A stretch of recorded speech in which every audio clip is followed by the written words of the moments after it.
இன்றைக்கி நம்ம எங்கே வந்திருக்கோம் பார்த்தீங்கன்னா சென்னை கிராண்ட் டூர் தான் வந்திருக்கோம். இதுதான் நான் எடுத்துருக்கிறேன் ரூம். ஃபர்ஸ்ட் நீங்கள் இந்த கீ போட்டிங்கன்னா இதுதான் நான் தங்க போகிறதான ரூமோட டூர்.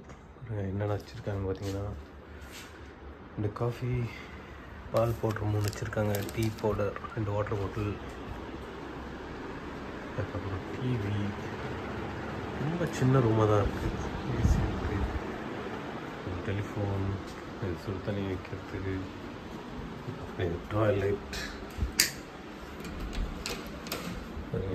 பாத்ரூம், ஷவர் வச்சுருக்காங்க, பார்க்கலாம். Shampoo, shower gel, moisturiser, shampoo, அதுக்கப்புறம் ப்ரஷ் வச்சுருக்காங்க. இந்த ரூமோட விலை எவ்வளோன்னு பார்த்தீங்கன்னா 3500 rupees ஒரு நாளைக்கு. ரொம்ப டியூன்டு ரூம்.